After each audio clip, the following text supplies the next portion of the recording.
हमारे यहाँ तुलसी के कुंड का भी विधान है। गोल कुंडा है ऐश्वर्य देगा, चौकोर कुंडा है। आप लोग कई बार देखे होंगे किसी किसी के यहाँ चौकोर तुलसी का क्यारा होता है, कुंडा होता है, वो वंश बढ़ाता है। षडाकृति का है, वो धन देता है, संपदा देता है। दोष हमारा है, हम तुलसी के कुंड के नीचे शंकर जी को रख देते हैं। क्यों? कि यहीं तुलसी जी को पानी चढ़ाएंगे, यहीं शंकर जी को चढ़ा देंगे। दोष है। तुलसी के कुंड के नीचे हम सर्पदेव को रख देते हैं, नाग देवता रख देते हैं, पानी चढ़ाएंगे, पात्री रख देते हैं, नहीं, दोष।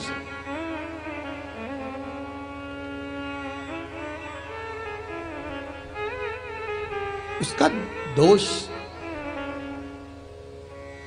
हम सबको स्वयं अगर गलती करते हैं तो स्वयं को भोगना। कैसा कुंड हो, 7 तरह के कुंडों का व्याख्यान तुलसी के रूप में कहा गया है महाराज।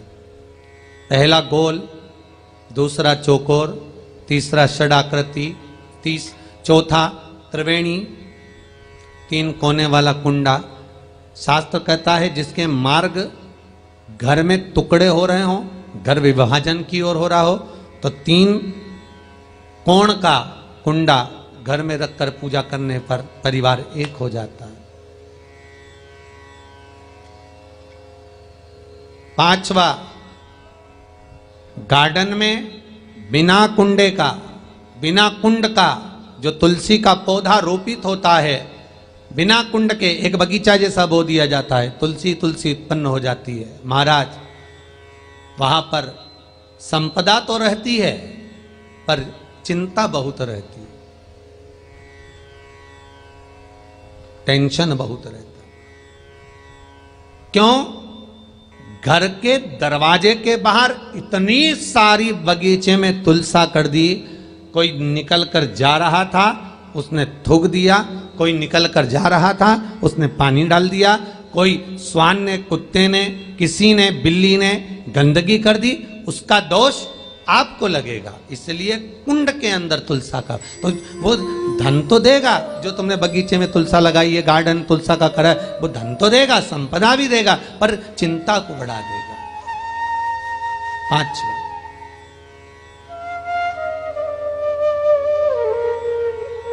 महाराज 6, तुलसी के कुंड को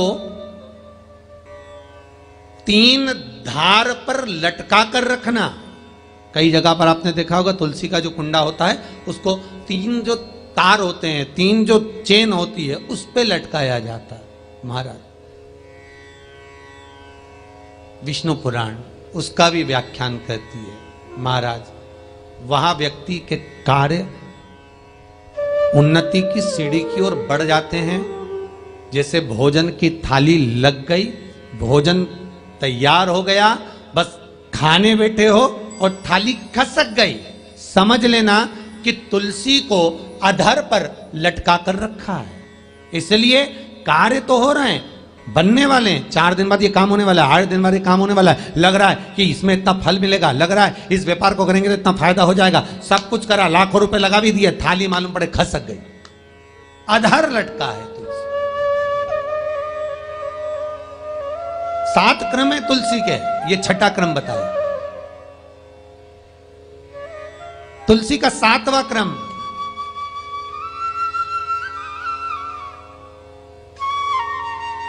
तुलसी का 7वां क्रम है महाराज, तुलसी का कुंडा जैसा घर के आंगन में है, तुलसी का कुंड जैसे घर के आंगन में विराज रहा है, ऐसा ही छोटा सा कुंड भगवान के लिए रोपित करें। प्रतिदिन भगवान की सेवा करते समय तुलसी का कुंड सम्मुख रखकर उसकी आराधना करना, फिर उस कुंड को वापिस बाहर ले जाकर रखना, फिर दूसरे दिन पूजन के समय पर कुंड को लाकर रखना। हम तो यहां तक कहते हैं, विष्णु पुराण गर्ग संहिता कल्याण का तुलसी अंक यहां तक वर्णन करता है कि आप पूरे साल ये नहीं कर सकते तो कम से कम कार्तिक के महीने में भगवान के सामने तुलसी का छोटा कुंड, चौकोर वाला, गोल नहीं, चौकोर कुंड लाकर भगवान के सामने रखकर छोटा सा कुंड का पूजन कर कर भगवान के साथ उस कुंड को वापस बाहर विराजमान करें, फिर कल लेकर आए, फिर विराजमान करें। आप पूरे साल नहीं कर सकते। निवेदन करूंगा मैं आप सबसे, महाराज मान लो कोई व्यापार में अगर तकलीफ हो, कमाई अच्छी नहीं हो रही हो, व्यापार नहीं चल रहा हो, तो निवेदन करूंगा कि किसी के चक्कर में मत पड़ना, कहीं जाकर पूछना मत ही, केवल देव उठनी एकादशी के दिन जो अभी आने वाली है, कार्तिक के महीने में देव उठनी एकादशी, इस दिन एक सिक्का, जब रात्रि को आप तुलसी जी की पूजन करें, ठाकुर जी की पूजन करें, एक सिक्का उसको नीचे रखकर उसको भगवान को विराजमान कर कर, तुलसी माता या शालिग्राम जी को विराजमान कर कर फिर पूजन करना। सुबह ब्रह्म मुहूर्त में 4 बजे जब आप देवता को उठाएं, वहां पर जब लीपन करें और उठाने जाएं, उस गन्ने की झोपड़ी के अंदर, तो वो सिक्के को अपने पल्लू में डालकर हल्दी की कटोरी में भरकर दुकान में, व्यापार में, व्यवसाय में रख देना। अगली एकादशी तक बताना जरूर कि कितना लाभ मिला, कितना कमाया आपने, सूचना जरूर देना हो, बताना जरूर कि कितना प्राप्त होगा। क्यों? क्योंकि नारायण जब देव उठनी एकादशी पर उठते हैं, जब मेरे भगवान विष्णु अपना चरण नीचे रखते हैं, तो एक कुबेर और दूसरी स्वयं लक्ष्मी भगवान के चरण को अपने हाथों में झेल लेती है। तो जिस स्थान पर आप देवता को उठा रहे हो, जिस स्थान पर आप भगवान की आराधना कर रहे हो, जिस स्थान पर आप भगवान को जगाने का प्रयास कर रहे हो, वहां आप अगर लक्ष्मी को विराजमान कर देंगे, तो नारायण का चरण और लक्ष्मी दोनों कुबेर के साथ हमें प्राप्त। सब्सक्राइब करें हमारे चैनल प्रदीप मिश्रा के उपाय, बेल आइकन दबाएं ताकि आप अपडेटेड शिव जी का नाम लेकर वीडियो से। महाराज किसी लड़का और लड़की का विवाह नहीं हो रहा हो, 30 साल हो गए, 32 साल हो गए, 34 साल हो गए, लड़का लड़की का विवाह ही नहीं हो रहा, बहुत टेंशन है माता पिता। कोई मंगली है, कोई मांगलिक है, थोड़ा डीले कम करो, प्लेन रखो, कोई मांगलिक है, कोई मंगल है, संबंध हो ही नहीं रहा, बहुत प्रयास कर रहे हैं, बहुत। तो अब की बार कार्तिक महात्म को सुने हो आप, एक प्रयास छोटा सा कर कर देखना, ठीक है?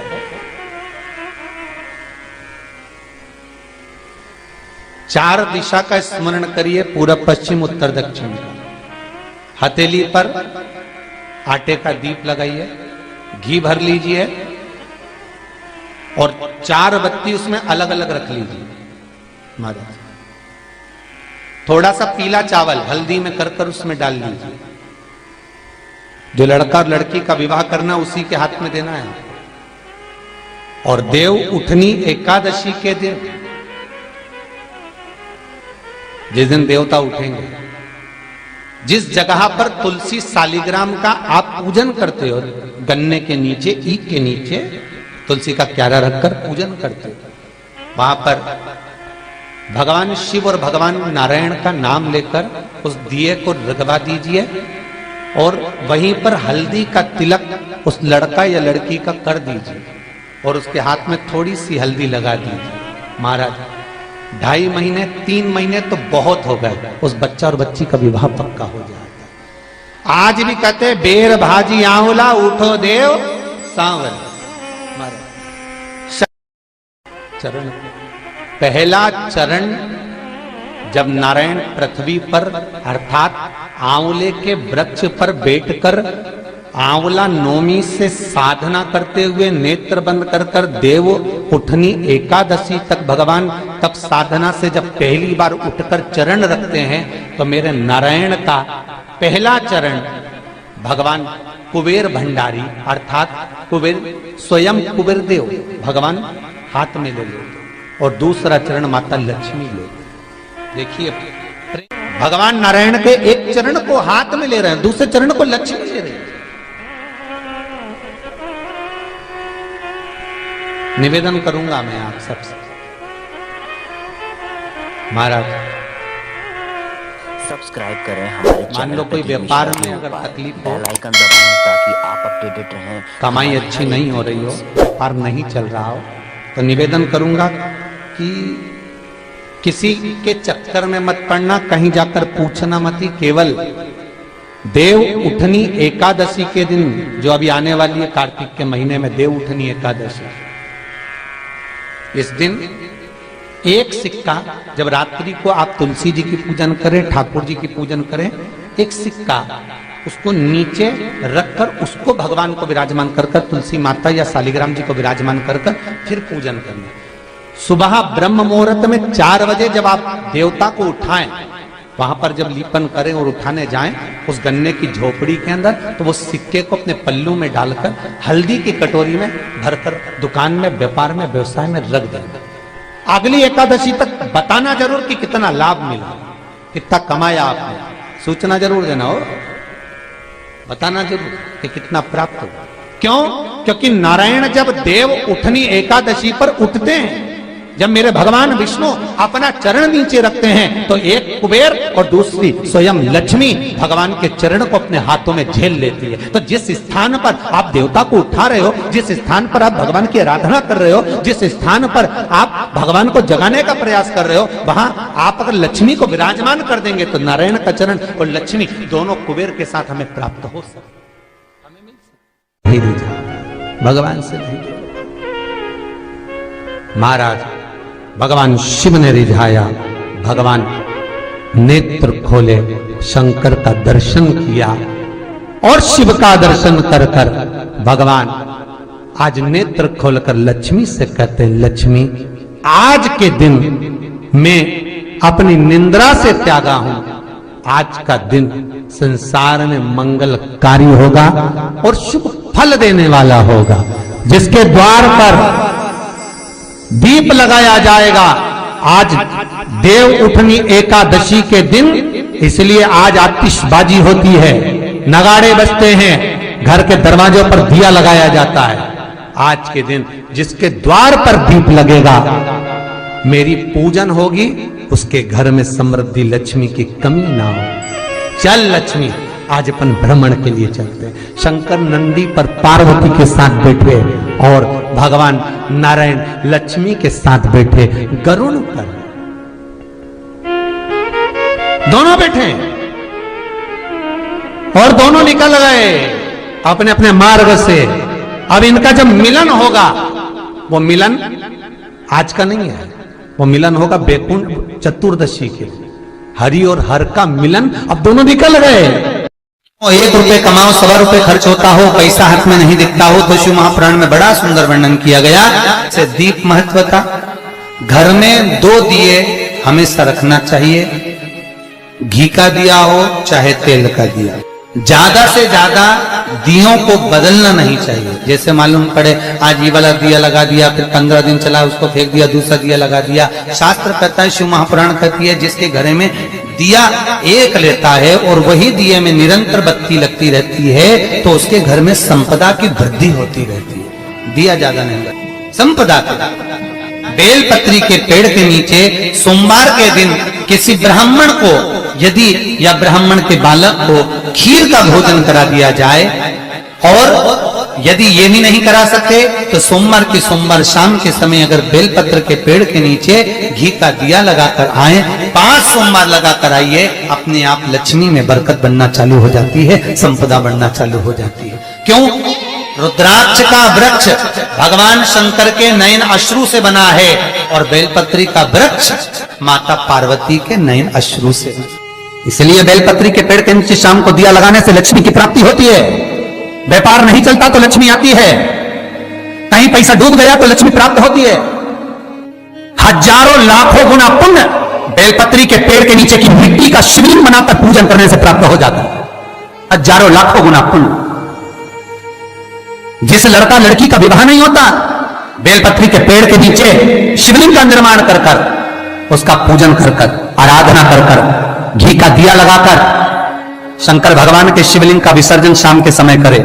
एक घी का दिया मंदिर से विसर्जन के बाद आकर फिर बेलपत्री के पेड़ के नीचे लगाए, और बेलपत्री के पेड़ के नीचे लगाकर 7 परिक्रमा बेलपत्री के पेड़ की कर ले।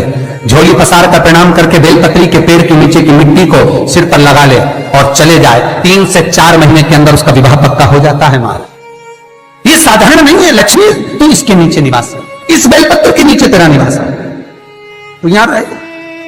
पहले भी कथाओं में करा है, कैसी भी रोग हो, कैसी भी बीमारी हो, बस निवेदन इतना है, अगर ज्यादा बीमारी घेर कर रखी है, 1 लोटा पानी, कलश में जल, थोड़ा दूध, और जो व्यक्ति बीमार है उसका वस्त्र उस लोटे को छू लाना, एक बेलपत्र उसमें पटक दो, और शंकर भगवान पर, शिवलिंग पर, कोई भी शिवलिंग जो मंदिर में हो, चाहे वो गुप्तेश्वर शिवलिंग हो, कुबेरेश्वर हो, महेश्वर हो, बटकेश्वर हो, पिपलेश्वर हो, नर्मदेश्वर हो, सोमेश्वर हो, नागेश्वर हो, धनेश्वर हो, हरीश्वर हो, कोई भी शिवलिंग जो आपके नजदीक में हो, जो मंदिर आपके पास में, 1 लोटा पानी ले जाकर जो बीमार है उसके नाम से नाम और गोत्र बोलकर शंकर को समर्पित कर दो।